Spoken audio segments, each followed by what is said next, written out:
Hello, everybody. Welcome to the third episode of Pull the Ultra Trigger, the most questionably named television show on YouTube. So, ladies and gentlemen, sorry for the slight late start. Me and Andres both had very busy weekends. Perhaps him more so because he'll explain in a bit if he wants to explain. I don't put anybody on the spot, so.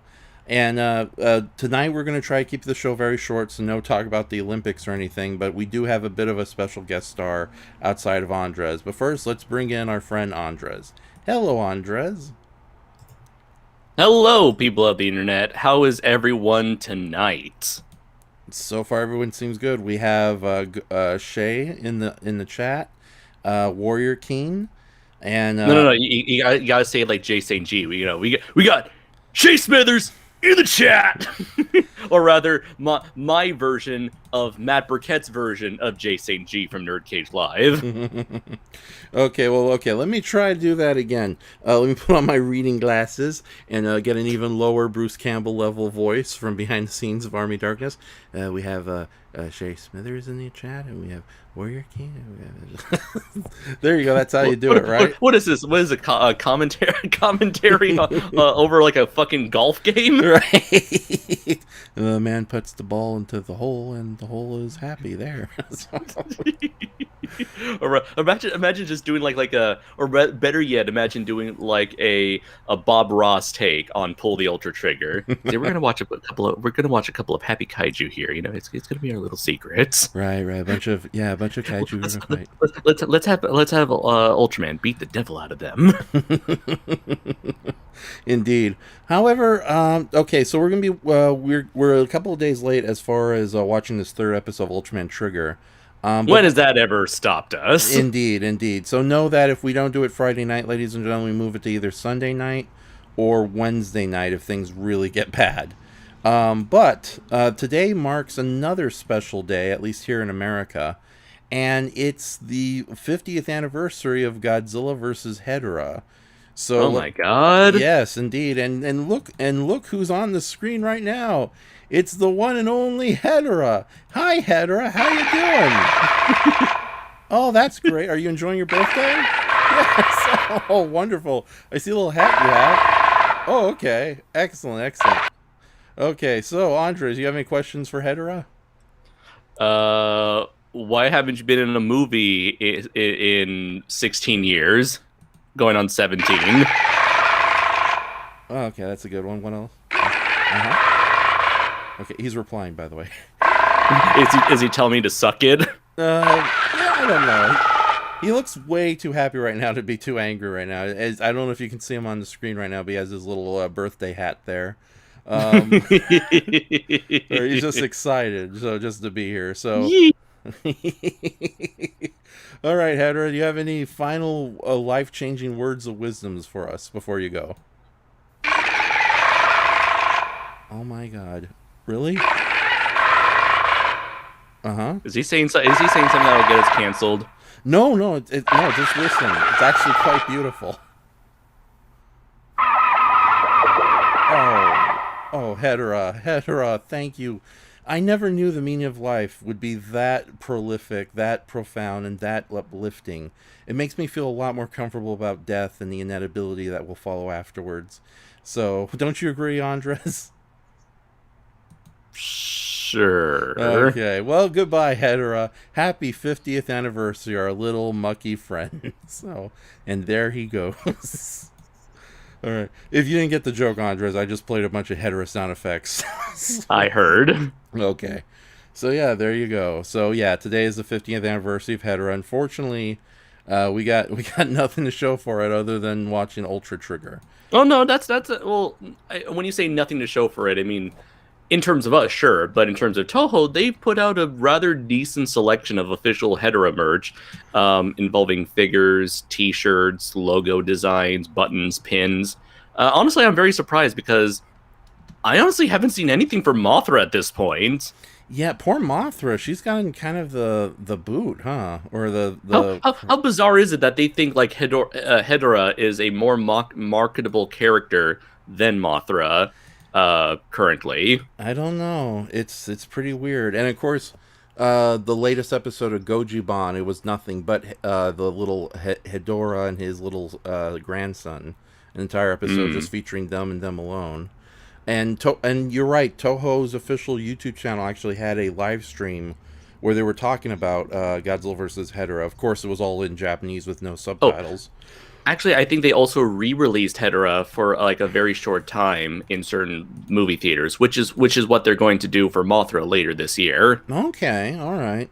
So now I am going to be I'm going to be getting back into the live streaming of movies in the near future. And already, I'll discuss it with you after the show's over, but already I got Win and Brayton on board with what the next idea is. But Cool. yeah, maybe we'll do a live watch of Hedorah and Mothra after we do the next one. Or at least maybe just like Honor Mothra, because I know that's always a really good movie to revisit, so... Okay. By the way, we had Warrior King Forever saying, and I'm trying to read this in my Morgan Freeman voice. Hedorah simply retired early to raise his family in peace. So many toxic tadpoles to take care of, so little free time. And Braden said that appearance alone was longer than the Final Wars cameo. Oh, Brayton, you are so right, unfortunately. So now we're not going to diddle daddle too much, but we do got a couple of questions from Warrior King Forever and Shay Smithers. Do you want to save them after we watch the episode, or do you want to take care of them right now? And I'd say wait until after we're done with the episode. So if I may ask you guys to please repost those questions after we're done. Okay, so I will do one thing before we watch the third episode proper. Our friend Warrior King left a really big comment review of the second episode of Ultraman Trigger, and I promised I would read it right here.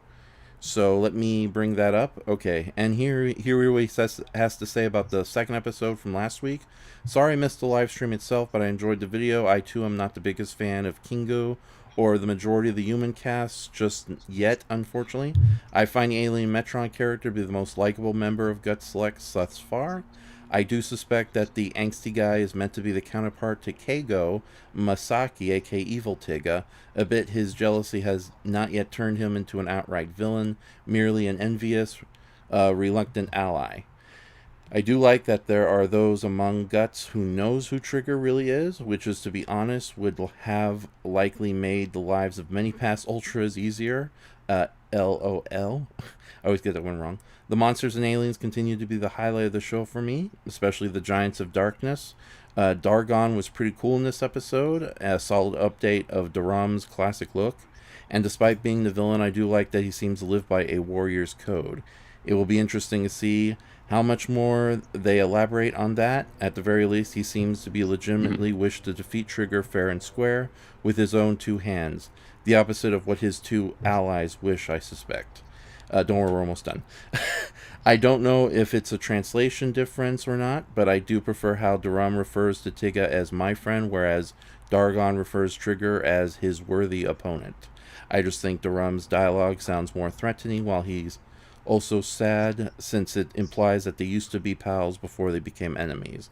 Gaimira, I kept saying by the way, I kept saying Gamira's name wrong last week. Gaimira was pretty cool too, even if he was just a warm-up for Dargon. Kind of wish they had saved him for a two-part event, given his ability to turn other kaiju into mind-controlled minions. Seems like a waste of a potentially great scope kaiju threat. I'm still not a fan of the erratic all-CGI battle segments. I wish they stick to stupmation methods and hope that they doesn't become a trend of future shows. I do like what we've seen of the Nurse Desi thus far. Seems like a solid mobile base of operation for the good guys. And we're done. So I did want to bring this up. Okay. So in a recent interview, the director of Ultraman Trigger, Koichi Sakamoto, who is not only a director but also according to Wikipedia, a producer, executive producer, a fight coordinator, and a frequent director of various tokusatsu projects, most especially Power Rangers, between Power Rangers Zeo and Power Rangers Ninja Storm from the mid-2000s, from the mid-90s to early 2000s. And he's also worked on Kamen Rider, Super Sentai, and a lot of the recent Ultraman stuff from Ginga forward. So when it comes to Koichi Sakamoto, the individual in question, he recently gave a statement regarding the tone of Ultraman Trigger, which I feel gives puts this series in a different context for me personally. I thought it'd be interesting to bring it up before we go into episode 3. Oh boy, I hope it's as long as Warrior King's review. No, keep going. Sorry, Warrior King, I just had to. He said, connecting with the real world to give reality is one thing, but this time the series' theme is to be in conscious of the real world. The protagonist, Kengo Manaka, has a motto of wanting to make everyone smile, and his habit is smile, smile. That's because of the current situation of our world right now, and I want everyone to be positive and bright when they see this show. Kengo Manaka who wants to make people smile is like Ultraman Trigger, who wants to make people smile. I hope that everyone who watches Trigger will imitate the habit of saying smile, smile. I want to convey the theme of Kengo Manaka and the theme of this show to children in Japan and worldwide.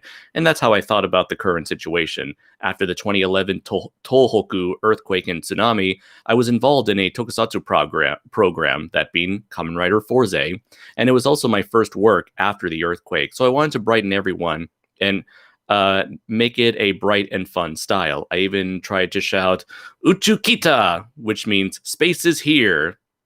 I want to make it a bright hero as the original idea of this show, but that's because we are in a tough situation worldwide, and I want to see Ultraman Trigger make it better. TLDR, Koichi Sakamoto previously worked on Kamen Rider Fourze, a show which was consciously aimed to cheer up the children after the 2011 earthquake. Ultraman Trigger is like his similar attempt in the midst of the COVID-19 pandemic. That just puts everything in a new perspective, and I feel a little terrible for all the criticisms we've given the show so far. Although to be absolutely fair, like, stop being happy, damn it! Yeah, be more serious and gritty. Be like Ultraman Nexus meets End of Evangelion. God damn it! Where's all the cynicism? Yeah. So, but no, to be absolutely fair, we've seen way worse from the Tokusatsu franchise with KAIJUNOIR'S, or damn it, the space one. KAIJUNOIR'S. Oh no! If you're talking about the space one, that is was it Q Ranger? Q Ranger. Was it? I think it was Q Ranger. I just know it's the space one. One with too many Power Rangers. Yeah. Q Ranger. Yeah, the one they made for American audiences to have the most merchandising and characters, and they completely bypassed it on the American end. Great job there, guys. Yes. Okay. But you can blame Hasbro for that. Yeah. So yeah, thanks. It's like, what's that? Bandai of America worked on Q Ranger? Well, fuck that shit. Sorry for any kids listening in the audience, by the way. Okay, so let's get right. No, thank you for reading that, by the way. That really does put a lot of context into the show we're about to visit. So yeah, let's watch the third episode of Ultraman Trigger, featuring the return of Gazort, as well as the third Darkness Giant, known as Hudram. Hudram, that's a weird name. So, rat. Yeah, as well as a brand new character. In fact, let me read the little description I wrote for tonight's episode. Or you do it. You. Hold on. Can you see it right there? You're a lot better at reading stuff than I am. Where? Oh, hold on. I'll just post it in the private chat here. There you go. The Agile Tactician Hudram has reawakened to complete the trio of Darkness Giants. An intergalactic treasure hunter named Ignis joins the story, but is he friend or is he foe? The voracious Gazort flies down from on high with a screaming murderous hunger. KAIJUNOIR'S computer has transformed into a crazy gal named Karen E90. Raph is drunk. That's it, he's just drunk. Needless to say, the live stream and live watch will be pushed back to Sunday night. Find out on the next episode of Pull the Ultra Trigger.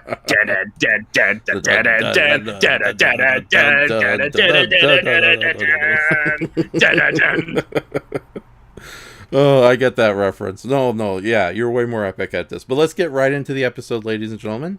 There you go. There is the link for Ultraman Trigger episode 3, and you'll find it in your private chat, Mr. Andres. Okay. Okay, so let me know when you're on 00 so we can start this sucker. I is on 00, Okay. 0. All right, everyone else, we'll give you a couple seconds to get ready. Boo, boo, boo, boo, boo, boo, boo, boo, boo, boo. What's your favorite color, Andres? Blue. Okay, same here. So why is blue so alluring as a color? It's a very relaxing kind of color. I mean, there's a reason why so many parents choose blue or pink as that like their main as their main choice of color for their uh baby boy girl accessories. Okay.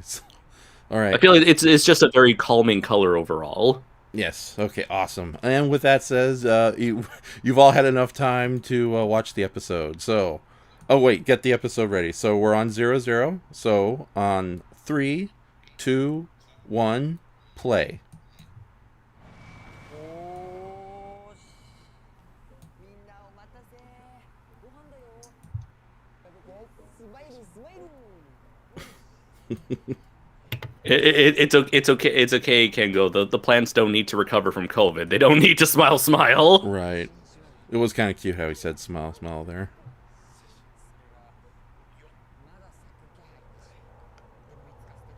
I think this is the first time we've actually seen the defense crew actually live inside the giant flying fortress they work in.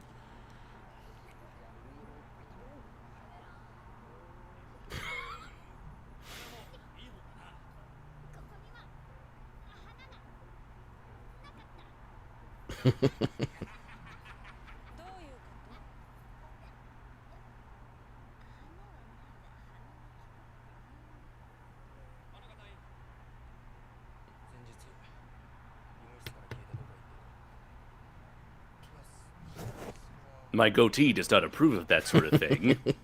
You know how long this took me to grow? 2 minutes. He's that manly. Damn it! I was just about to say that. Sorry. Oh, great. Pixar put another one of their in-jokes in the background.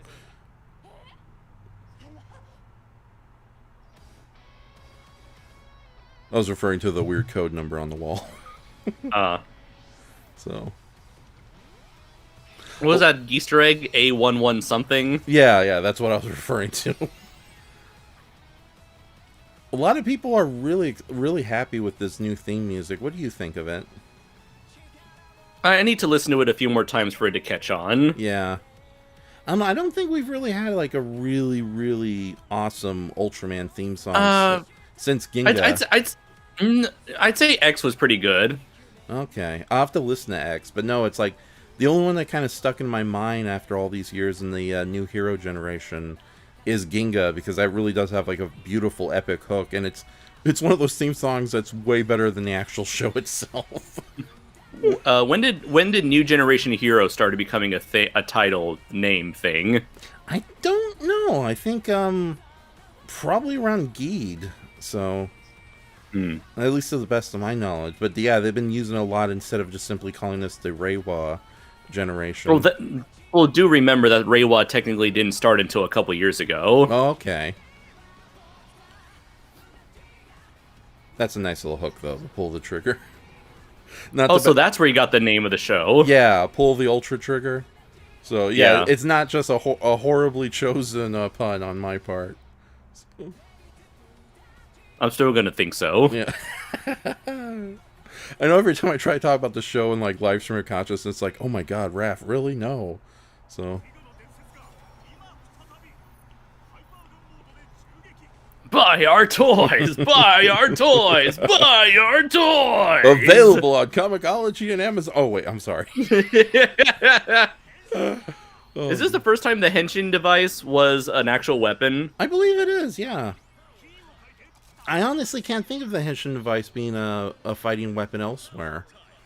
I do know, like, Ginga Man / Power Rangers Lost Galaxy had the sword morphers. Yeah.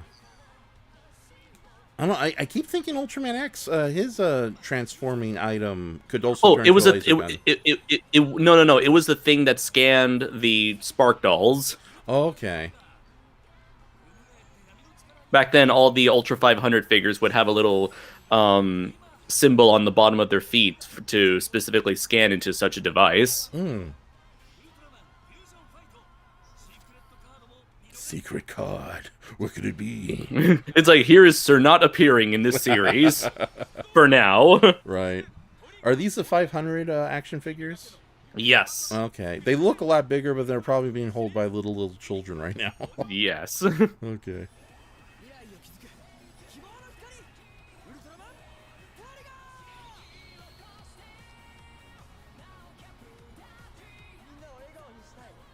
I will say the theme song does have that, like, DDR energy. Yeah. You could dance to it while playing video games.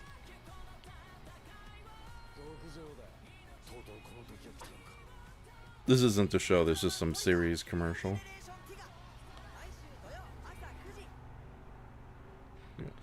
The ultra ancient light and darkness. It's like you don't really need to advertise it to us. We're watching the show right now. Who's the main character? They've named him Ultraman Trigger on account of the numerous people he has offended over the ensuing days. It's kind of sad that the Japanese people have, most likely, I'm 99.9% sure the Japanese people have no clue that Trigger has taken on a whole new meaning in the 2010s and 2020s. God bless them for not being America. That sounded weird. That's going to be used against me in a couple of years.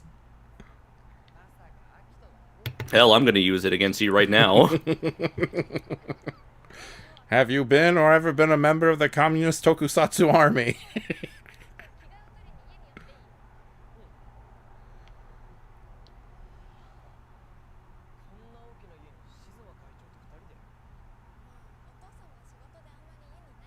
That can't be a real house. That's got to be like somebody's office dressed up like a house.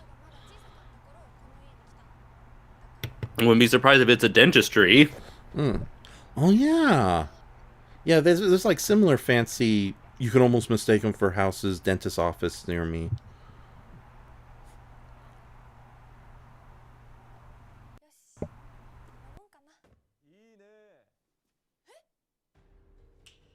Stranger danger! Oh, it's going to be one of those shows. Oh, wait. Oh, thank God she got away.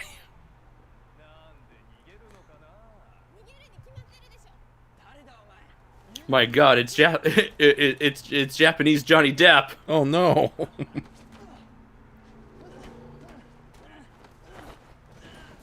Ooh. Right.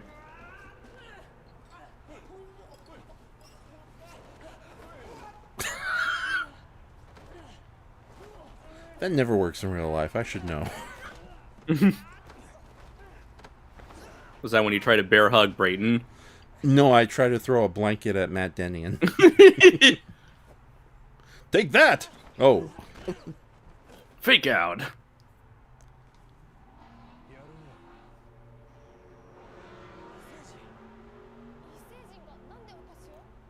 Gee, I wonder why what he wants to do with the girl who's part of an anti-monster organization.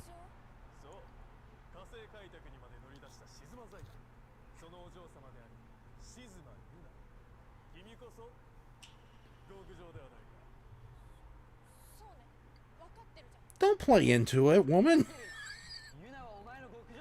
You're not an object, despite the fact that I just called you a woman. She's not exquisite, yeah. You big dummy. You reject go Kaiju. She's not special. We'll see. All that is exquisite exists to be stolen by me. Lupin the Third. Oh, wait. This will be the day. What was the quote though? It was like, this is the day you'll remember ever meeting Captain Jack. Yeah. It's a shame Brayton's not watching the show. He would have loved that outfit. Not colorful enough. Yeah. Now, half the villains from One Piece, on the other hand.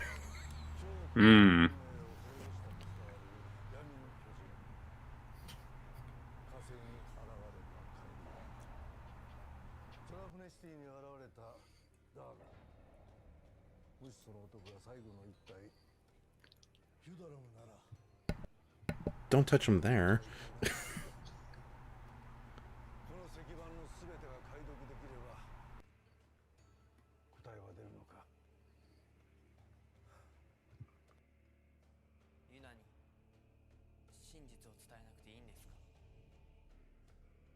時が来れば私が話す。わかりました。ユナは必ず俺が守ります。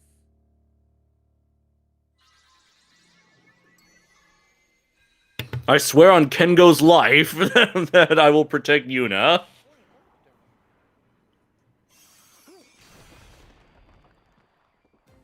Who put those CG rocks there? Oh my god, it's Kamen Rider Forze.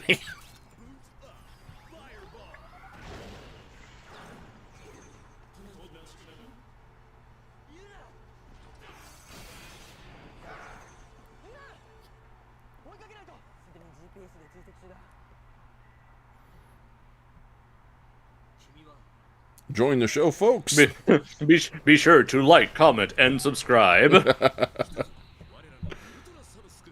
You know, being an Ultraman fan since I was like 9 years old, it's wonderful that this YouTube channel has blown up so well in America. So even yeah, it's like it's a far cry from when I started getting into Ultraman, where it's like, oh, I'm a big fan of that Ultraman Towards the Future. You know, they made a comic book, really? And I'm handed like a discount issue of Iron Man, and it's like, you mother. Although there was actually a comic of Ultraman Tiga back in the day from Dark Horse. Yeah, but that was like, we're talking like early 90s when Ultraman Towards the Future was on syndication. So you're right. Oh yeah, there was an Ultraman Towards the Future comic as well. Yeah, it's like I didn't discover existed until like months after the show stopped airing in America, and I just stumbled into a comic book shop and found it. So poor Daigo. You can't be in the show, but you can be in the commercials.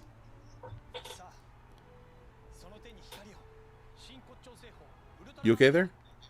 Yeah. Okay.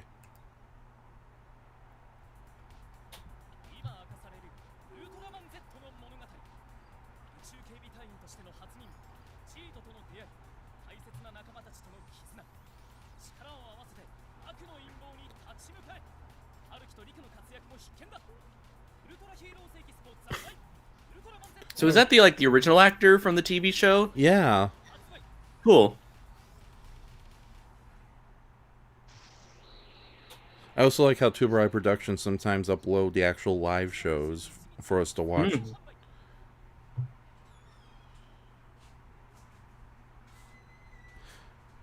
To quote the cast of Mystery Science Theater, they should just put a handle on this lady at this point.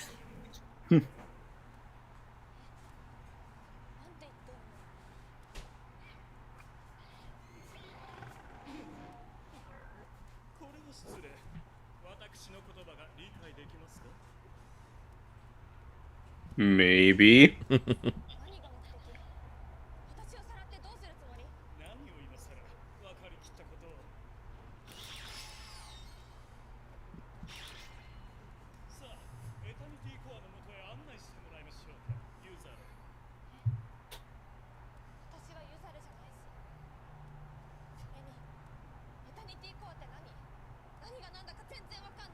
It's the MacGuffin of the show.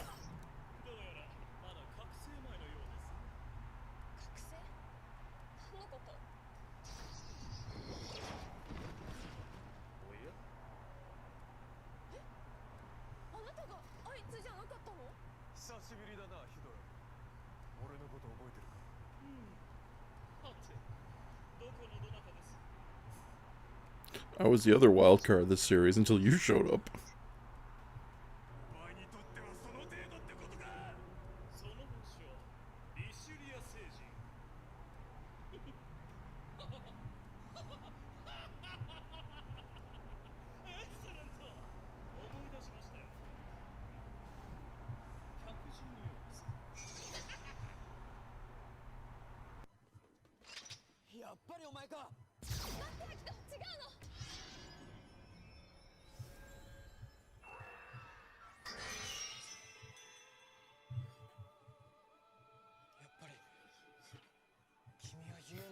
Always showing up when it's either most or least convenient. This is like being a modern day superhero movie from Hollywood. Everybody's starting to learn her secrets. Secret identity? What's that?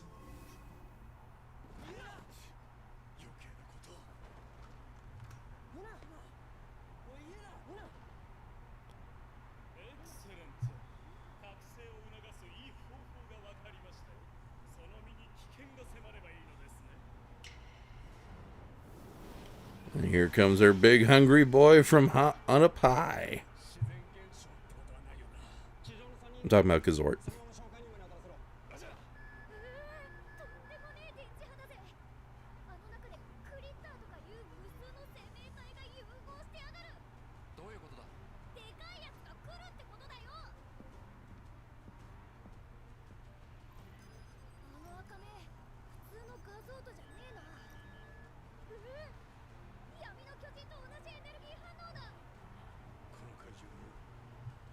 人が生み出したものか。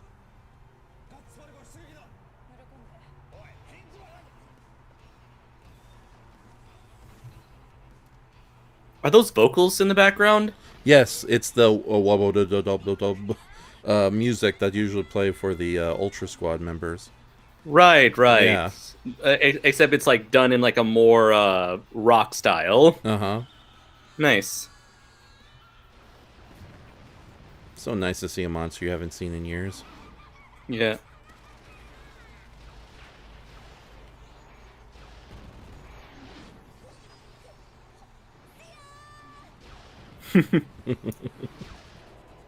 I'm guessing she had too much fun growing up playing Star Wars X-Wing Fighter. Yeah. Don't fall for it. When he says friend, he means food. Da da da da da da da da da da da da. Will Rick Hunter find love? Find out. Next time on the next episode of Macro Robotech. Oh my god, it's a pretty big robot. That's yeah, Minia size. And actually, it's actually pretty effective. Yeah, I like this. I wish I had a better design, but it's pretty cool. Yeah. More giant robots than Ultraman, please. Like, here you go. have yourself a fun time. It's like a parent giving their child a couple bucks for the evening.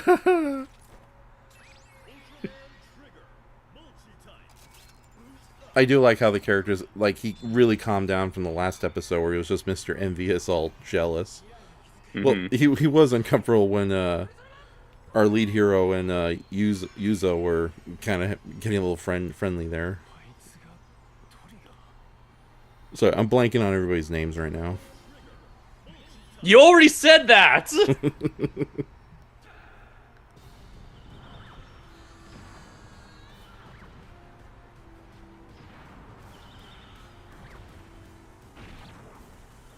Now, if I'm not mistaken, this Gazort costume started as a stage show costume, but they gave it a bit of an alteration for the TV show. Cool. So, yeah. Like what? Well, for one thing, I think they gave it a better paint job than before and kind of stiffened the wings. So, okay. Yeah. Because the creatures showed up in like that Christmas Day special where they had all the Ultramen fighting the various monsters on live. And Gazort was among them. You could tell the costume was a lot more flimsier back then. So, the original Gazort costume, though, back from the 1990s and the original Ultraman Tiga, it had way bigger shoulder wings than the creature here, though. Yeah.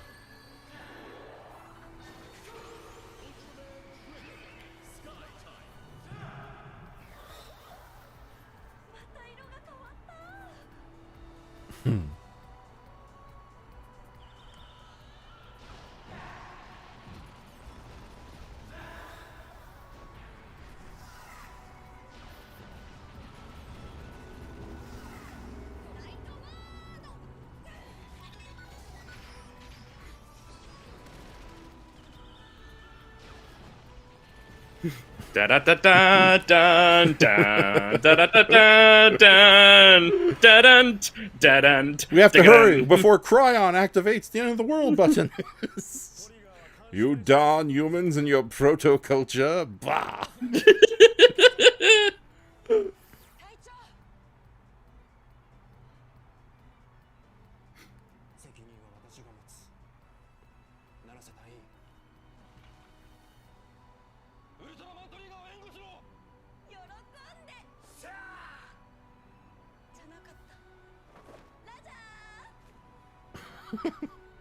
Okay, we are definitely in Forza territory. Nothing wrong with that. Forza is... you can't get pissed off at Forza. From what little I've seen of Forza, no, I cannot. Yeah. It's like going to Disneyland. If you're in a bad mood, you don't want to be there, but once you're on Main Street and you hear that music, I'm in freaking Disneyland. Hooray. Ooh. Nice.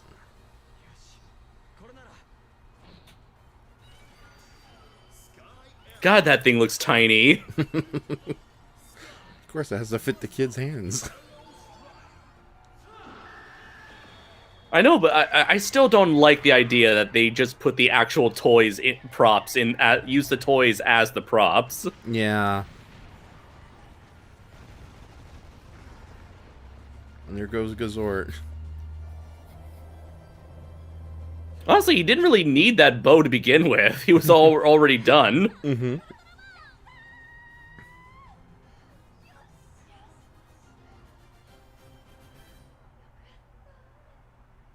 Was it good for you? I didn't want to make that joke. But I did. Damn you. You're short and handsome. You're non-threatening. You can get away with those kind of jokes.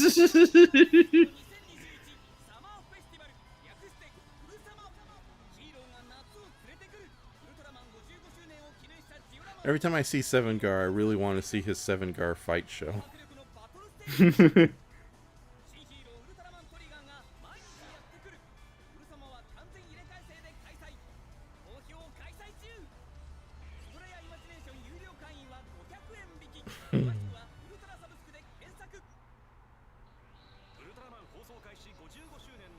That's right, it is Ultraman's 50th anniversary. 55th anniversary.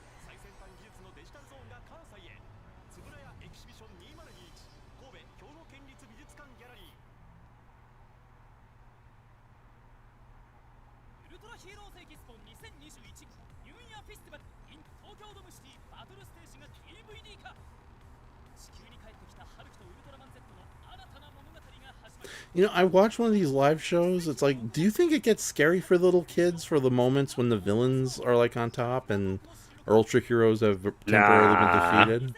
Nah. Okay.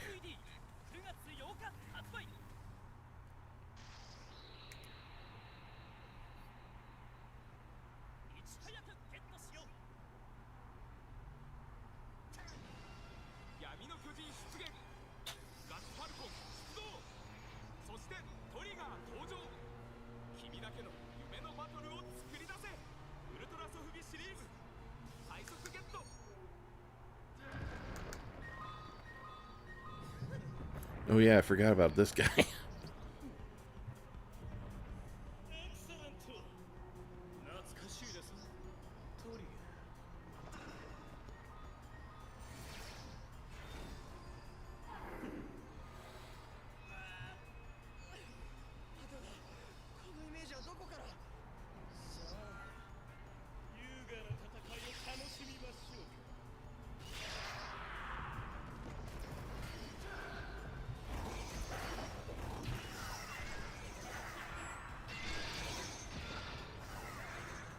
Huh. What? Interesting. Like, they're using, like, the whole green screen type of fight, akin to, like, the Ultra Galaxy Legend movie. Okay. But it's kind of interesting that they're able to do this kind of stuff on a TV budget. Yeah.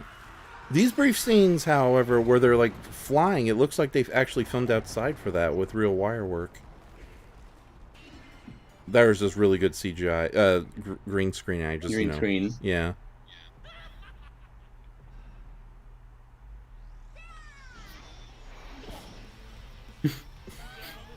Go on, go ahead, do it.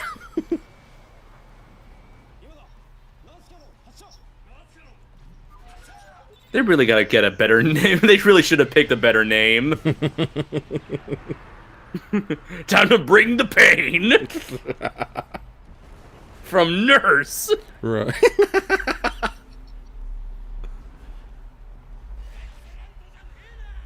You know, it's funny. Nurse has been with us since the '60s. The golden robot dragon that the Nurse Dessa is based on. Mm-hmm. I have to wonder, because it's basically a play on an English word, do you think it's like how Americans will take foreign words and turn into like weird names for aliens and monsters and whatnot? I don't know. Maybe they might have picked the name Nasu because of something else, and it just so happens to sound like the English word nurse, and for the localization, they just went with it. Yeah. Okay, that's a good point. Yes, it's a matching set. Oh no.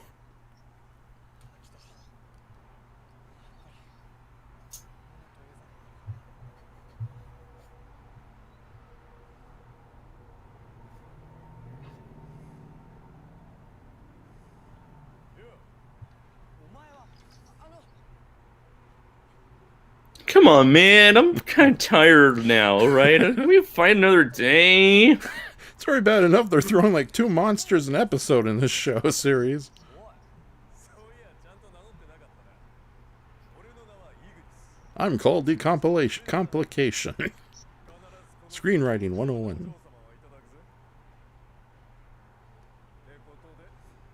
Now, I could just steal the girl, but I'd rather wait until the end, until 20 more episodes, when we're almost done with the series. Right. Is this a reverse harem show? She has so many guys interested in her. It's like they're trying to channel that Zamasu energy. Ah. Subarashi. Yes.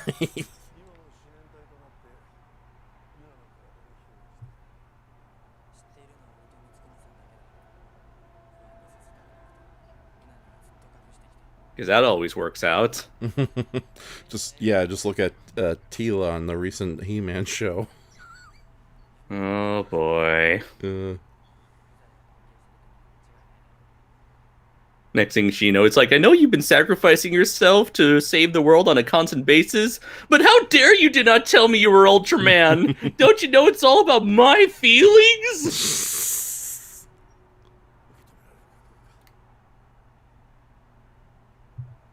I don't care if the world's in trouble. My feelings come first. Andres, you sound like every superhero film and television show that's been made in the last 15 years. I mean, I guess that's why they call it Ultraman Trigger then. Oh. He seems like such a nice boy when he's not online. Yeah, because he's triggering. Whatever.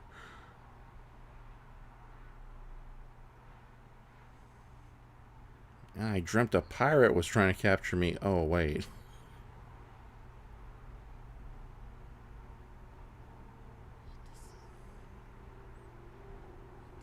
I just realized it's been a while since we had some honest-to-goodness sets for, like, the Science Patrol base. Yeah, that's true. Yeah. It's usually just one room. Mm-hmm. That wasn't very cash money of you. Who, me? Or the giants? The giant slapping. Okay.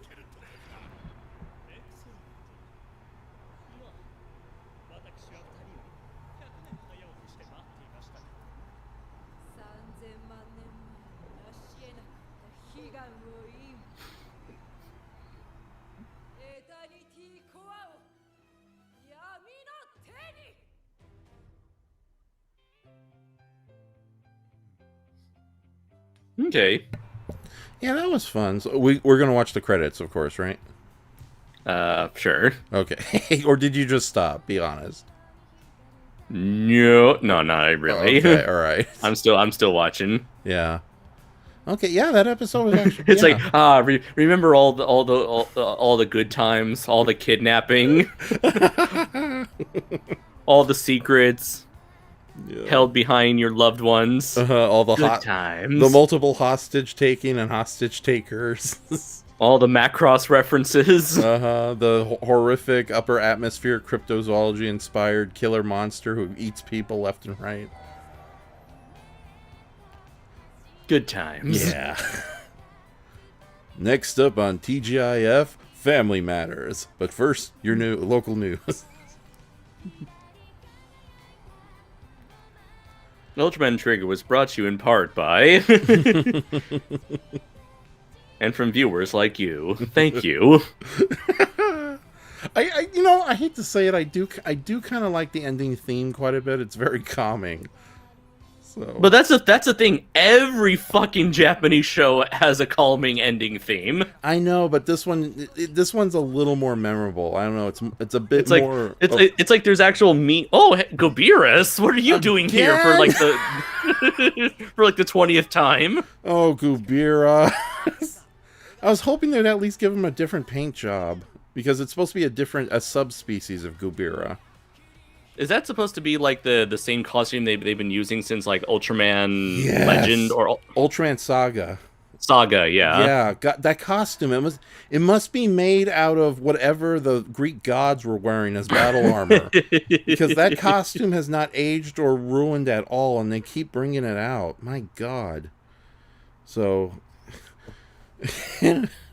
okay, there we go, ladies and gentlemen. We got the 3rd episode done, and in record time too. Yay! Days. Yeah. So how long have we been going so far? Oh wait, that's up. That's on you to know. Oh, 40. Oh, damn it! Time flies when you're having fun, because it's 47 minutes, and I thought we were still in the 30-minute range. And holy crap, the comments are coming in. Oh yeah. Okay. Let's see. Let me check where we last were. Brayton said, "I'd rather pull the Ultra trigger than watch this show, if you know what I mean." Oh, Brayton. Laura says that the name of Gazort sounds like the Spyro villain, Nasty Nort, or Nasty Gnork. You know, other than the killer cannibalism, yeah, I could see Gazort attacking the Spyro universe. Kimberly Collier asks, "What's our least favorite color?" I don't know. I'm definitely not a fan of pastel colors, so I'll just go with that pastel collectively. Yeah. And apparently there's a common writer outside of your house. I have the front door open to the highway. He's like, what the fuck are you doing watching Ultraman? It's Forze who's coming after you. A big old orange rocket leg just hits me in the face before I explode. My least favorite color, it's weird. I like all colors, but if I have to pick the one that's the most problematic, it's weirdly the color brown. Only because it's not the most appealing color in the world. Don't say anything. I know what you were going to go at. But sadly, it's the color that causes the most problems whenever you use it in design or artwork. People just instantly assume it's something else, and we all know what else. So yeah, it's the most troublesome color, I should say. Damn it, that sounded so wrong. Read the comments. Get back to the show about the Silver Ultraman. Gojira Shay 91 says, love response to Laura saying, "Simple, no threat. Ugly, that does it." I'm assuming that's a Spyro reference. Oh, okay. Warrior says, "I hope that plan turns on him later." Yes, the adjust glasses anime gimmick never gets old. Tokupung then enters a chat saying, "What I miss. Jeet had a really good theme." And Z. Shay says, and Shomai can never get tired of Ultra 7's theme. That's good. That's true. Even like anytime the number 7 comes up in my head, I just think 7, 7, 7. Tokupunk also said, "I don't care what people say. In my opinion, Nexus' second opening is the all-time best opening ever, along with Ginga's." Tokupunk also said, "Didn't Ryu Soldier also have the sword changing gimmick?" I don't think so. I think Ryu Soldier just had like a little figurine that you shove into the sword, and that supposedly gives the Rangers different powers. Warrior King also said, "Okay, I usually adore mechs that transform, but does anyone think that the kind of sort of robot mode of the Guts Falcon is kind of meh?" Well, I just commented on that as we were watching it. Yeah, I was gonna say, do you think the jet mode is more interesting looking than the robot mode? Yes. Okay. I'm just not a fan of like it's a really weird jet. I prefer my jets to look more humanoid, such as the Valkyrie from Robotech, from Macross/Robotech, right. or the Seekers from Transformers. Yeah, I don't mind the bird-like jet robot thing going on. It's not too complicated of a transformation, but I've always been kind of a sucker for simplicity. Okay, I figure that the reason why it doesn't look more humanoid is, as I was mentioning before in the last stream, that they probably don't want it to take too much attention away from Ultraman, which is why anytime so far, looking at Avenger, Windom, Miklias, King Joe Custom. King Joe Custom. Anytime you have a secondary fighter, with the exception of Cyber Gomorrah, they tend to look less cool than Ultraman. Let's see, or more cartoony per se. Yeah. Laura then says, new concept ideas for morphers. That's an interesting one. A new idea. Okay, so what if? Hear me out here. Okay. If we had a belt buckle that spun around and change and you shove things into your belt buckle in order to change into a superhero. Has that ever been done before? I don't think it has. I think it may have been an episode of Shazam back in 1972. All right, how about this idea of a transformer? It's a vest, but you have to collect all 50 cards of the various superheroes to transform into one superhero. Or what about a key that you push into a little mini coffin to give you the powers of said superheroes? Right. No. Let's see. I was going to say pendant, but no. Ultraman Great did that. Yeah. I see Forza is also trying, coming in with a suggestion. Let's see. Have we ever had any shoes? No, I don't. Imagine like for a character like the Flash, he wears shoes, and those shoes turn him into Kamen Rider Flash or Ultraman Flash or Flash Ranger. Yeah, we've never really had a gauntlet transformation item in Ultraman. So unless you want to count, let's see. We've had we've had plenty of wrist-mounted henching devices, but never an actual gauntlet or glove. You know what? A glove. I'd be down for a glove morpher. Yeah. So okay. So I'll let you moderate the question, so we're not here all night when I usually try to do it. Let's see. His main enemy, Laura says Trigger's main enemy is Safe Space Mon. Don't you mean Safe Space Momura, the monster of two strict mothers? Warrior King. No, that her name is simply Karen, Ralph. Oh. Warrior King says, now I want to imagine Trigger intentionally pissing off pretentious PC killjoys on the internet. Tonight, on a very special episode of Ultraman Trigger. He also says, I can't decide if he's like a morally ambiguous version of Indiana Jones or the Doctor, LOL. Not sure who he's referring to there. Oh, Doctor Who. And then he says, oh, never mind. He's a Sith Lord, apparently. Okay, he's referring to Japanese Jack Sparrow. Right.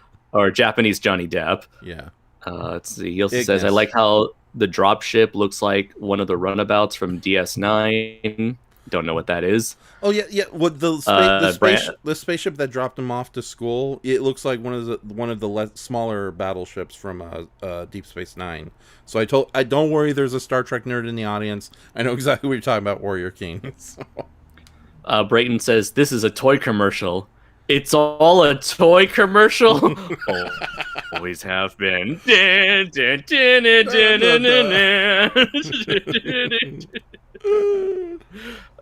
Ultraman Live seems like a great thing to go to and cry in the bathroom during intermission.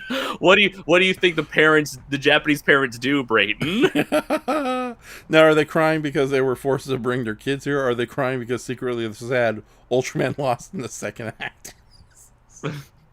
Warrior King then says, clears his throat, speaks perfect Japanese. So that's what I've been doing wrong all these years. That's how you learn Japanese, isn't that right, Andres? I mean, of course. Yeah. Or no. So desu. Godzilla Gamer 77 says Ultraman Trigger, more like Ultraman Trigger. So I think it means Tigger. Oh, okay, yeah, okay, yeah. yeah. I misread that. Tigger. Titan Goji says, I'm just saying, Himari Nanase, and that is she's the Macross pilot, the Robotech pirate pilot. Oh, right. Let's see. Shay says that's a goofy laugh. LOL. Not sure what he's referring to there. Warrior King Forever says, I wonder what the Ultra Ancients called themselves before they were considered ancient. Ultra modern, ultra present. Ultraman here and now. Ultra here and now. Here and now. Godzilla Gamer 77 says, smile, smile, guys. Tokupunk says, do I see Titan Goji and a Megalon fan in the chat? Titan Goji, no.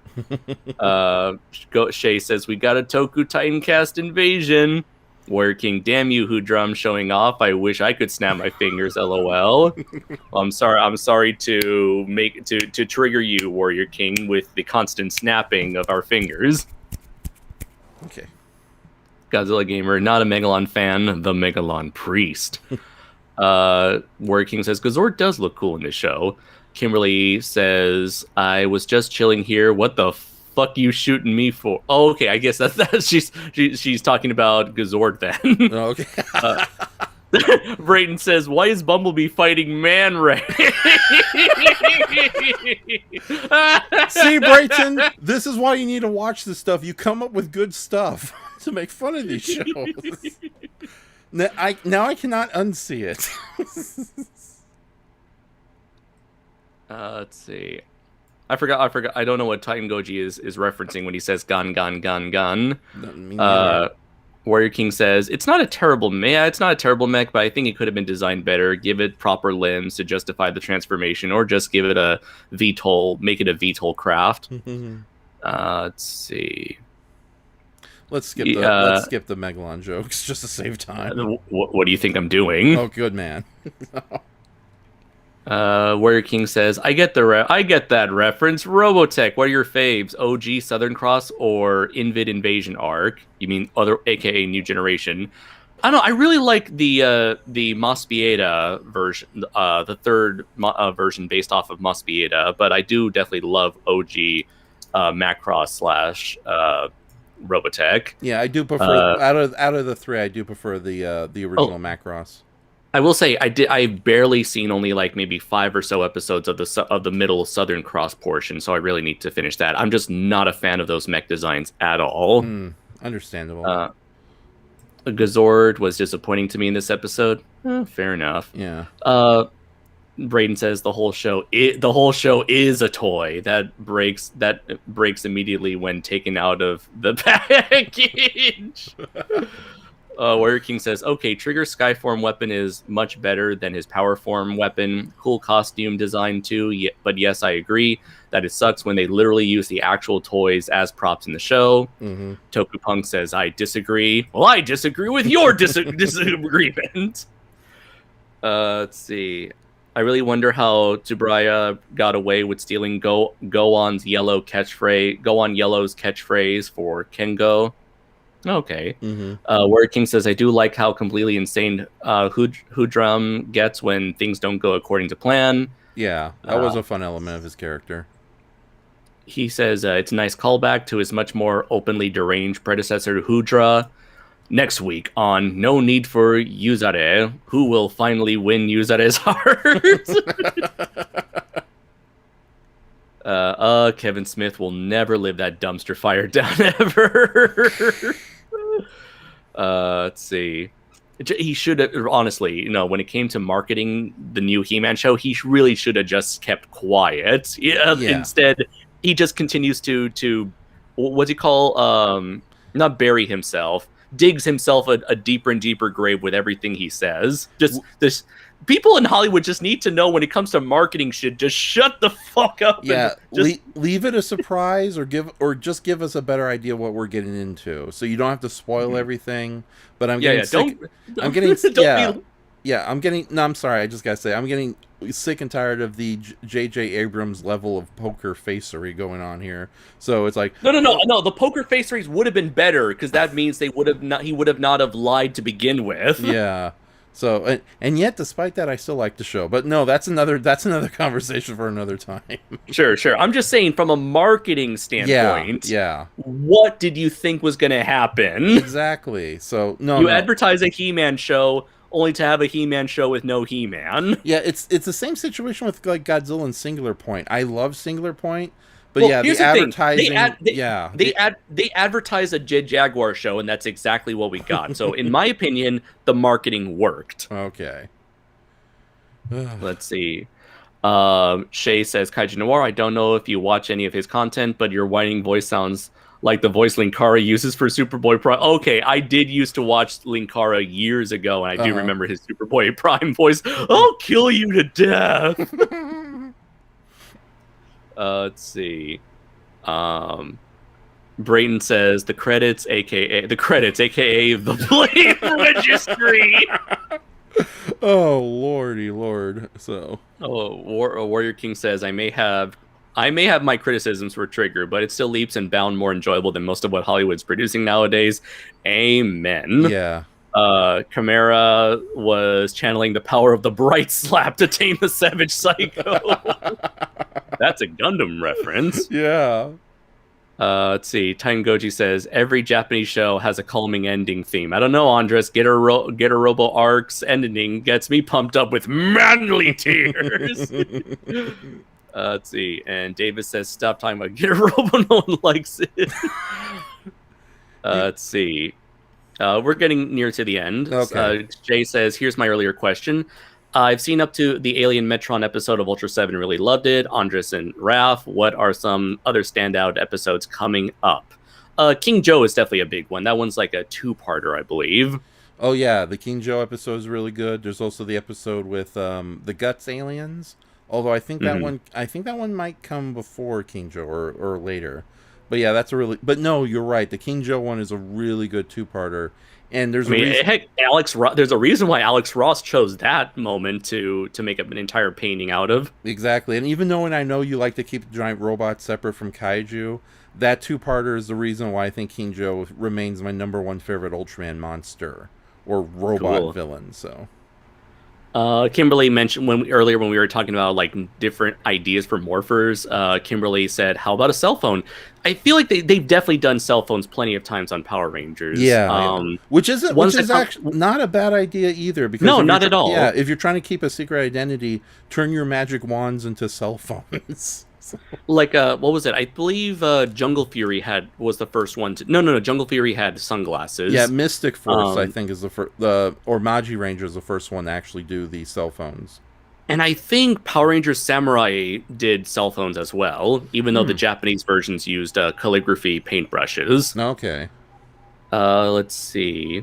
A Warrior King said, question, despite their more unorthodox appearance, do you think Hudram, and Dargon count as ultras, like Chimera, Carmira?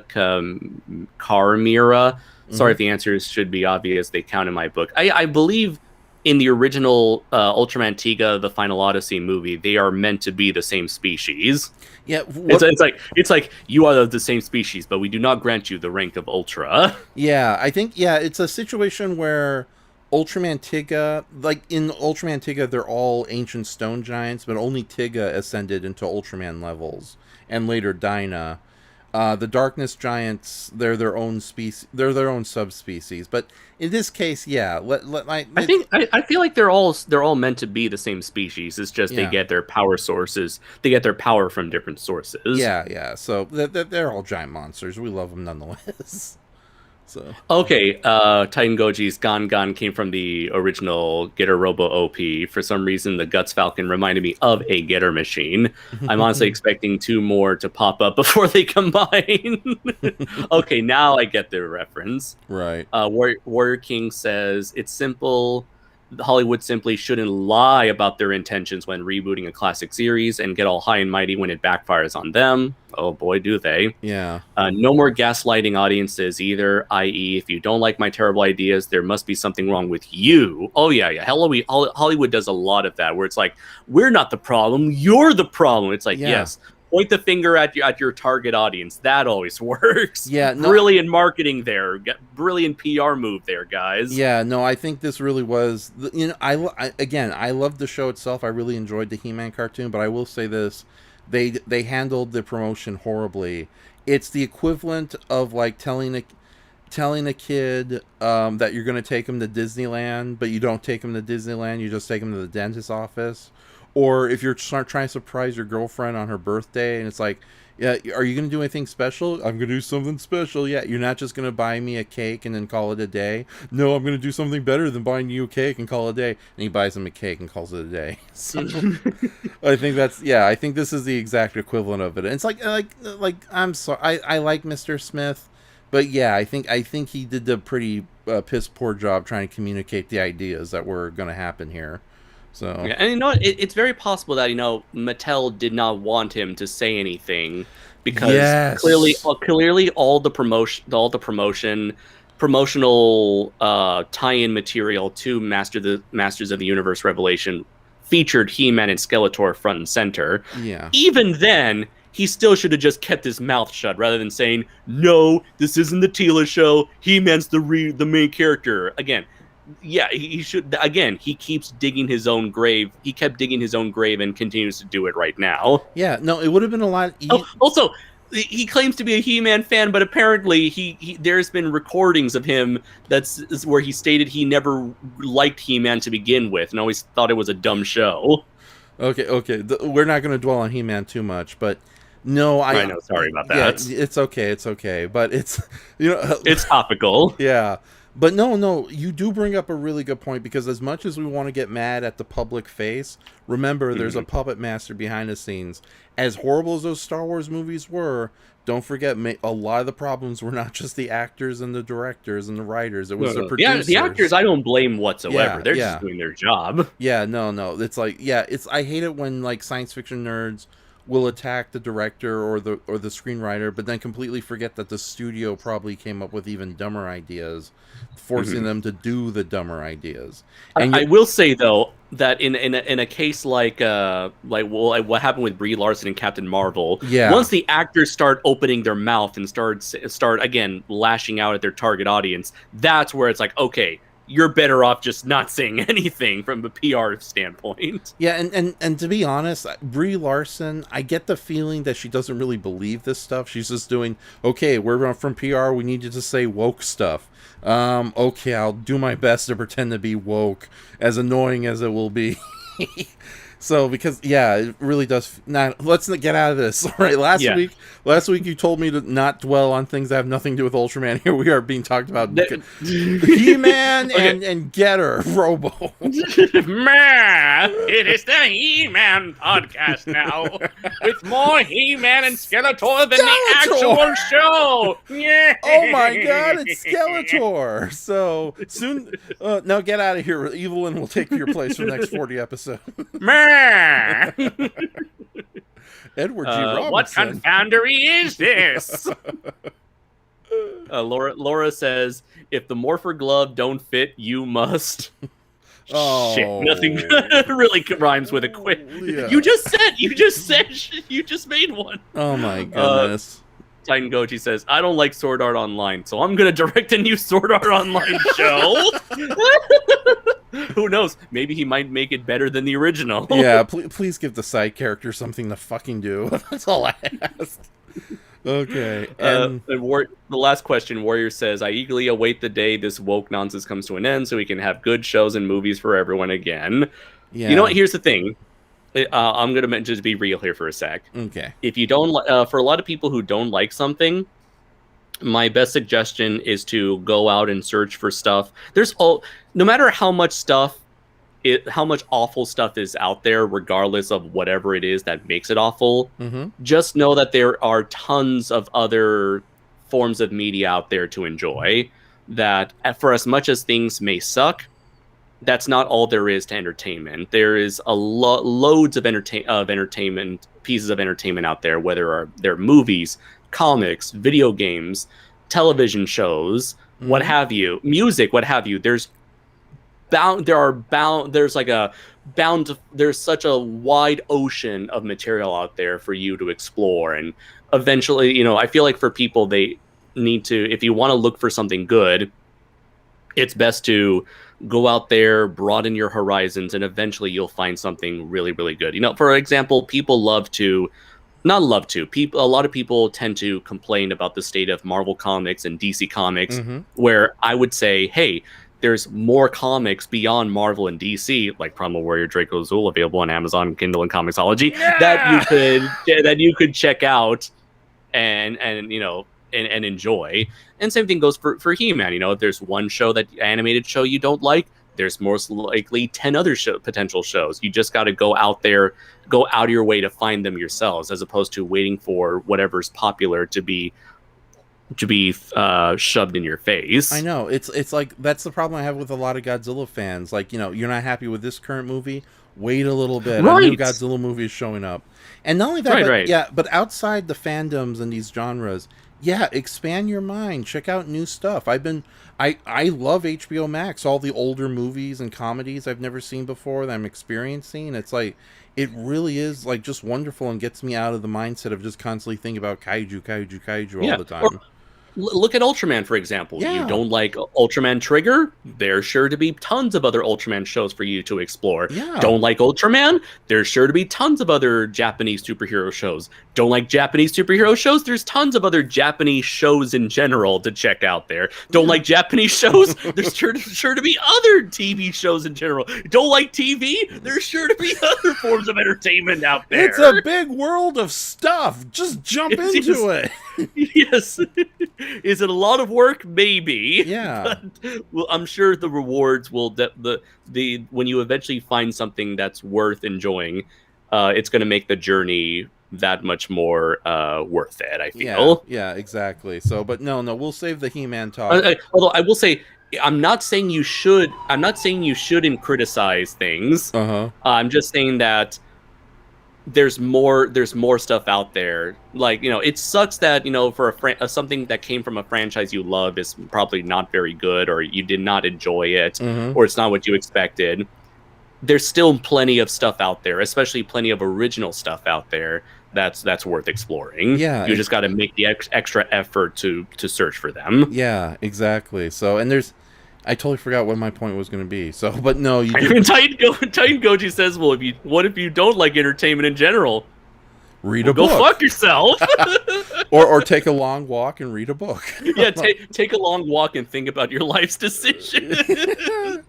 Yeah, but no, it's like, yeah, that's, thank God He-Man has had a long legacy, because if you don't like the current series, thank God there's more He-Man out there to enjoy.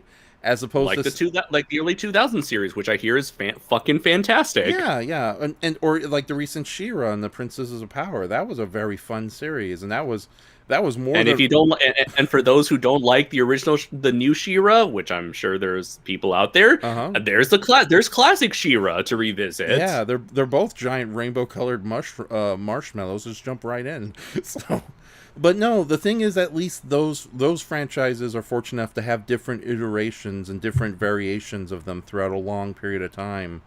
When it's like something that's never really been touched before and there's only been a handful or no adaptations beforehand, that's when you can get a little scared. It's like, it amazes me that everyone gets pissed off at all the popular versions of Batman, not realizing we have a wide variety of Batman to choose from. Meanwhile, those accursed X-Men movies that just follow the same formula over and over again. Thank goodness there's the animated series, which I think is a little overrated, but at least it's multiple animated series. Oh, there's God, you're right. The 90s X-Men Evolution. I forgot about the high school one. Damn it. Wolverine and the X-Men. What was it called? Hulk versus Wolverine. Pride of the X-Men. The failed pilot. Right. But no, okay, so getting out of the He-Man talk. Yeah. Warrior King says, "Trust me, I've been on the hunt for alternatives. Thank God for Japanese animation, tokusatsu, retro shows, and flicks, independent comics. I just wish so much of what Hollywood is putting out these days just seems to keep falling into the same, like my stuff, or I'll call you names, trap responses." Yeah, so I guess it's... Well, here's the thing. I think it's time to ironically quote the Last Jedi. It's time for Hollywood to end. Also, that or Hollywood should just stop betting the house on all these super expensive productions, and do a little more low budget fare that can afford risks and variety. So, but with that said, I'm just gonna go touch these two questions Warrior King had earlier that kind of ties into our thoughts of the episode. His first question is, what do you think of Hudram? Am I saying it wrong? Hudram? I think it's Hudram. Hudram. Okay, that sounds a lot better. Warrior King says, I like him and think his costume design is a big improvement over his original counterpart from Tiga. I like how refined and composed he was until he got really angry and then became unhinged as the original Tiga. Oh, you already read that part. Duh. Okay. So what do you think of Hudram, our third of the Darkness Giants? I actually ended up I thought he would be my least favorite, but I actually ended up liking him quite a bit based on the slarmy personality we got from here. Yeah, I feel like he's he's definitely, for me personally so far, the most enjoyable of the three main villains. And the dark blue on white Asambo is a really cool looking. I thought it didn't absolutely. Yeah. In fact, it kind of reminds me of a certain character design from a certain independent comic available on a certain website, available in physical and digital formats. Primal Vampire Monster Chimera. I love that show. Okay, so and what else? Oh, I think that's about it. So, yeah, okay. So let's see if there's any lingering questions that are really important. No, Shay says, "I take it you're not an X-Men fan, Raph. I swear the comics are better. LOL." No, that's the reason. No. Raph is an X-Men fan. It's because of the comics it's because of the comics are why he doesn't like the movies. Yeah, no. I'm not too deep into the comics, but I am familiar with the comics and the animated series enough to respect the X-Men universe and the wide variety of really cool and neato characters it has. It's those damn movies that just gets on my nerves, and for reasons, even if they weren't based on comic books, okay, enough of this. We're going to be here all night talking about how much I hate. And Laura says, "What, you didn't like Australian Wolverine?" I didn't say I didn't like Aussie Wolvie, Laura. Okay, I'm just saying that it was. We gotta get those Sentinels over there. I'm gonna have some Vegemite. I'm just saying it was a failed pilot. Yeah. No, I know exactly what you're talking about. Although, to be honest, I have yet to actually watch Pride of the X-Men. It's a fun little half an hour. It's like I'd recommend to check it out. It's probably readily available online. So, but no. Warrior King came back with saying, "What do you think of Ignis? Do you think he has a true Saiyan form we'll get to see in battle in later episodes?" I thought Hudram and Ignis were the same character. Honestly, no, they're definitely separate characters. Although they do have a history. Because Hudram seems to have awakened way earlier than his three other counterparts, and he's been going around the universe causing trouble on his own. So he definitely has a history with Ignis, because Ignis was really pissed off when he saw Hudram again. Okay. I don't think Ignis has a proper alien form. I think he's one of those human-looking aliens that the Ultraman series has been kind of dwelling into a little too much recently. No, but wait, didn't Ignis actually transform into Hudram? No. Hudram and Ignis are two separate characters. But I thought I saw one transform into the other. No, that's right. He disappeared, and then Hudram shows up, right? Yeah. Okay. I was confused at that moment. Yeah. But no, they briefly encountered each other, and Ignis was just angry at Hudram for something he did in the past. So okay. Yeah. No, I guess given his Captain Jack Harkness, I think that's his name, attire, I'm assuming that's probably just how he looks like. Right. This really is like a dating anime. It's I can't keep all the boys straight. Everybody wants Yuna. What the heck? So. I was about to say poor choice of words, either poor choice or best choice of words, Ralph. Darn it, you're right. Damn it. Titan Goji says Dark Phoenix, more like Fart Phoenix. I like that, Dark Titan Goji. You're forgiven for all the Getter Robotop. Warrior King says, question 3, has your opinion of the human characters improved at all? I'd say so. Yeah, they were a lot more likable. Like, it was small character moments, but there were a lot more enjoyable in this episode. Yeah, I'd say they've been growing on me. Yeah. Uh, let's see. Shay says, "Man, I just realized that there was no Tim Caraff appearance tonight. That's a huge not. Damn it, Shay, you jinxed it." Yeah, I'm sorry, Shay. Tonight, no, there's no Tim Curry rap whatsoever. So, Brayden says, "Raph, as a desperate plea to your hidden humanity, please never do that voice again." Not. Oh, okay. It's probably a reference to Ozzy Wolvie. oh, okay. I can do Ozzy Wolvie though, so it's like older man ground up against the terrible good ass crocodile Dundee.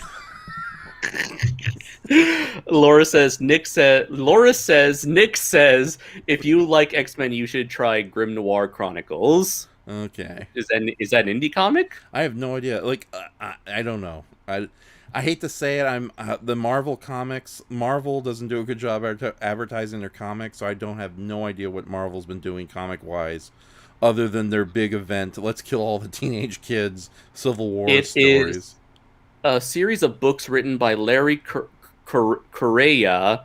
They detail an alternate 1930s where people born with magical abilities called actives have existed for the last century. Magic began manifesting in 1849. Okay. Okay, so it's a book. It's a book series. Sounds like those damn Harry Potter movies I equally hate. Warrior King Forever says, I think it's interesting that Hudram admits to waking up first a century ago, but didn't bother waking his fellow giants up. Is he plotting something against them? I think Carmira is going to be slapping. Yeah, I think he just didn't care about his allies. He's just been traveling the universe doing terrible stuff on his own. So Nick clarifies it the trilogy of books. Cool. Okay. Shay says, watch twice now in the movie. Damn, around more future episodes. Brayden commented. Damn it, I can't keep all the boys straight. This is Connor, 1999.